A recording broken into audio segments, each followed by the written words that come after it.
Good morning, everyone. My name is Erez Barak, and I am a product manager in Microsoft's AI division. Our division's goal is to infuse AI in every aspect of business and people's life. Note, I did not say we will build big, mighty robots that can do everything.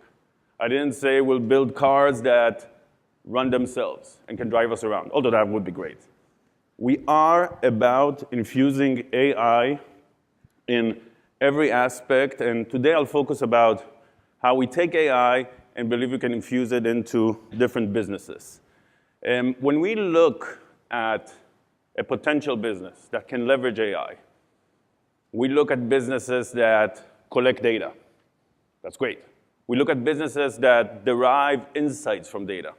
Even better.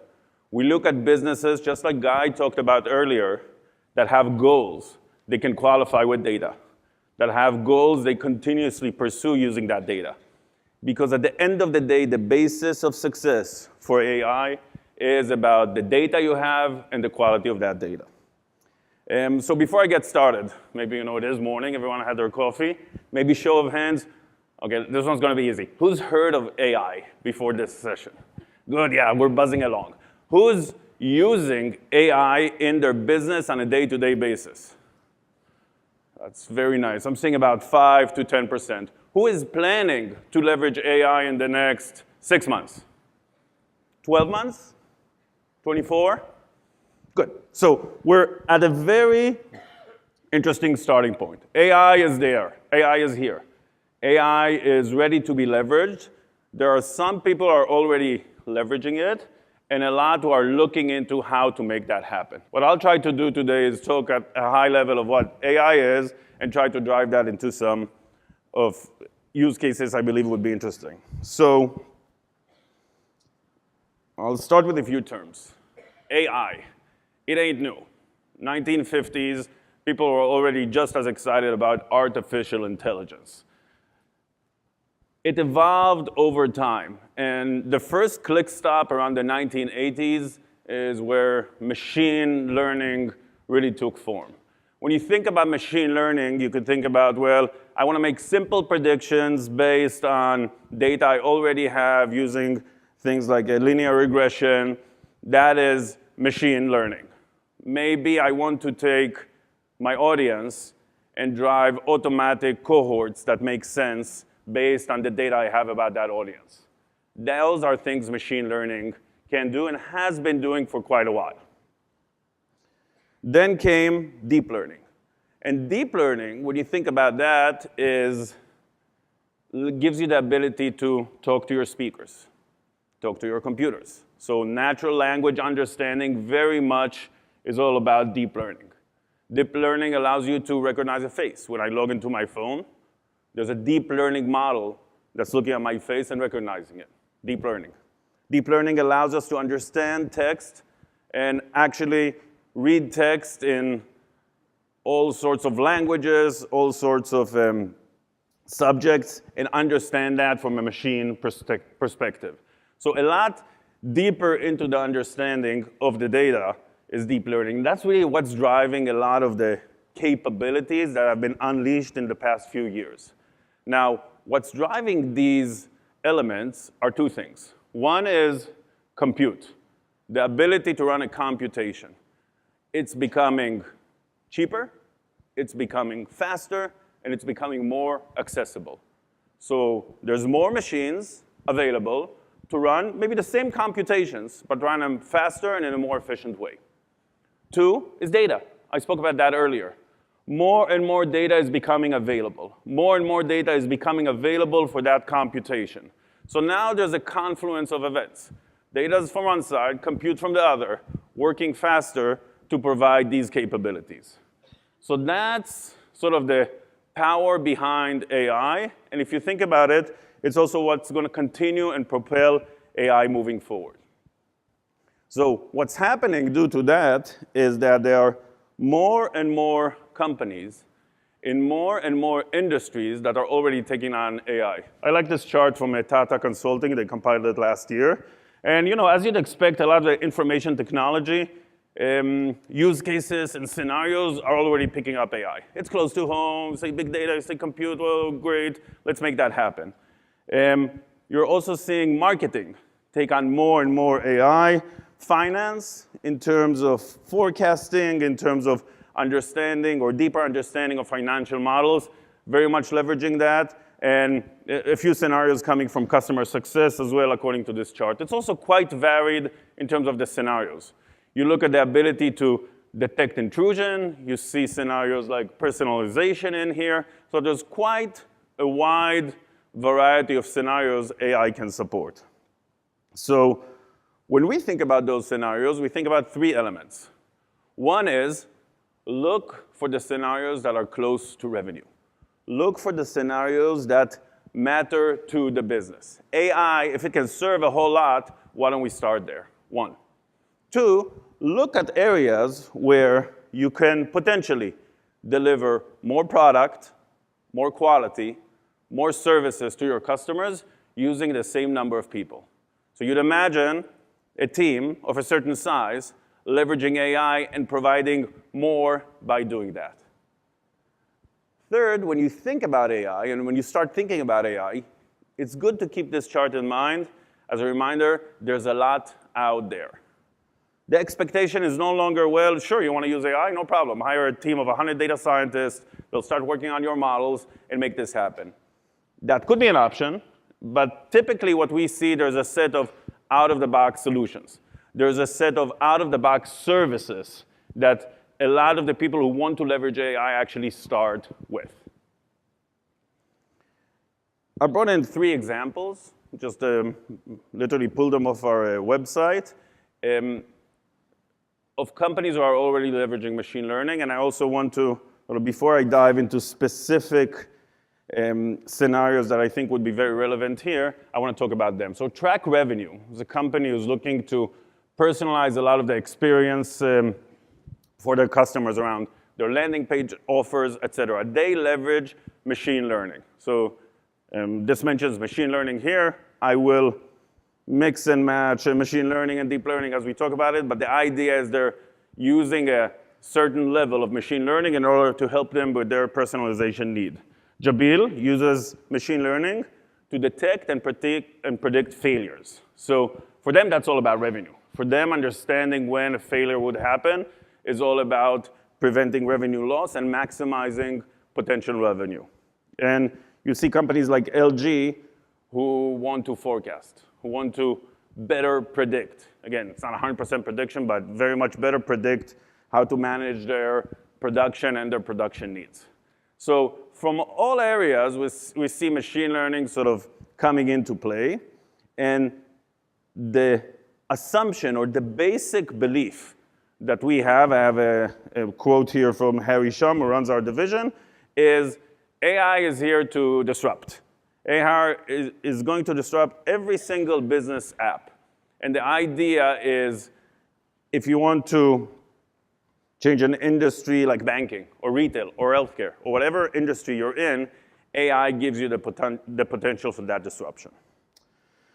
So let me dive into the 2 use cases or scenarios that I wanted to talk about. One is serving diverse portfolio at scale. Diverse and at scale.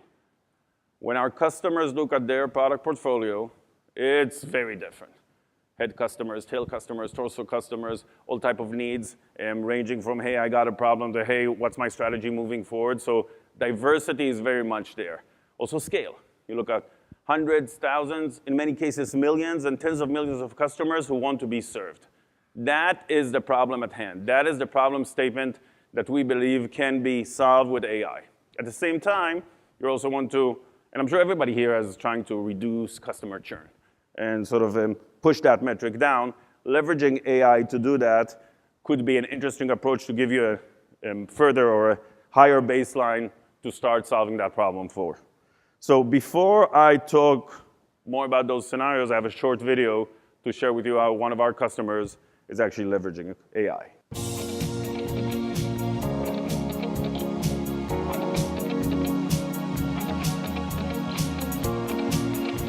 We are selling a product. We are selling also the excellence in supported services. Customer support and customer service is a huge priority to the company. We have over 600 million contacts per year.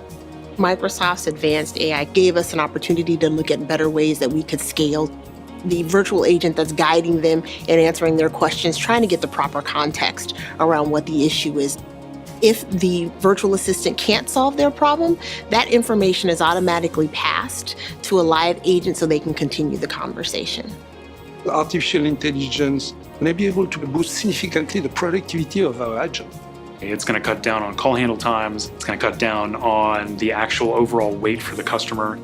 The dashboard is critical. We're able to understand direct customer feedback, see key metrics around how the system is performing and whether or not it's resolving customer problems.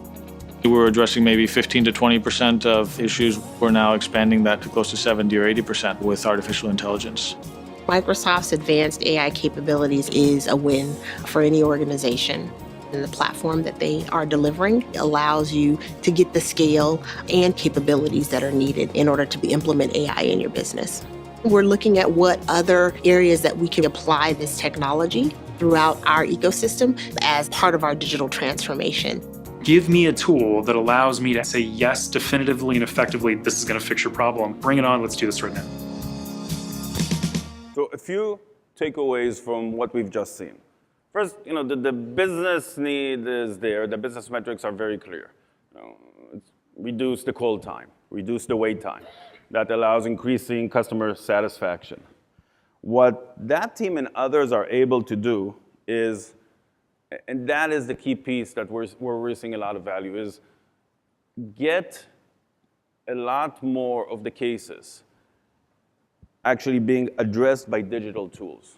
So from a 10 to 20% baseline, go to a 70 to 80% baseline. And the key is, in this case, we start with the virtual agent. If the virtual agent pans out, and it does in many cases, then that customer is satisfied, quick ROI for their needs, and they are able to move forward. If they're not able to do that, the live agent and the agent assist are very much there. So from a customer perspective, they're getting all we need. What the team has done there is actually build a baseline using AI to serve more people. What that also provides is the opportunity for the people to now focus on the larger ticket items. Focus on the head customers. Focus on new and larger revenue opportunities. So, people often confuse AI by saying, sure, AI, it's coming along, it's automation, it's going to wipe out the way we do business, and people won't be doing what they're doing. Well, what we're seeing out there is actually quite contrary to that. It provides that baseline for acceleration. It provides customers the ability to accelerate their performance. Let me show you how we use it in Microsoft. So, very similar fashion. Microsoft homepage, a lot of people come here and they'd like to contact us. And I think this is where we feel good talking about at scale and having proven AI at scale, as we have millions of customers coming to these sites. And once they click contact us, this is where that moment happens when they click get started. So what we've done in the past is route them to the right agent. It took time, it was effective in many cases, but not necessarily the most ROI we could get. When this gets clicked today, AI is put to the test. What happens is we've taken a model, a machine learning model, we've trained it. The training takes out all the data we have about that customer. It takes into account all data we have about other similar customers. It takes into account data we have about products the customer uses and they don't use. And that's how the model was trained. When a customer clicks get started, the model gets inferred. Or in simple words, the model gets used. So when I click this today, this is how the chat looks like. So the customer is saying, well, I got this error code. What you're seeing on the left-hand side is the virtual agent actually pushing the customer with the right set of questions toward a workflow. So two things have happened here. The virtual agent has learned, based on the machine learning model, how to answer a question, what would be a good outcome from a question, and it also learned the different workflows it can provide to the customer. The key piece here, it keeps improving. So at the end of the day, the customer either likes this or doesn't like it, or doesn't answer. The machine learning models take this information into account and improve over time, or iterate over time. So when we think about scale, we think about, yeah, sure, let's collect everything we have. Let's model everything we have and make that happen. That's one part of the scale. The other is, well, let's start taking in the customer feedback as we hear it and build that into the model. So leverage the data you have, but also leverage new data as it comes in to help you solve the problem. And I'm sure most of you have dealt with customer churn prediction or customer churn in the past, present, future, I'm sure as well. A few things I'd like to highlight from a machine learning perspective or artificial intelligence perspective on this. What artificial intelligence allows you to do are a few key verbs on this slide. One is continuous. It continuously estimates. It continuously checks. It continuously learns from new data and is able to pinpoint areas of churn. It tries to predict. There's always a human factor when it comes to that prediction, but it's able to predict based on probability of multiple dimensions about that customer who is likely to churn.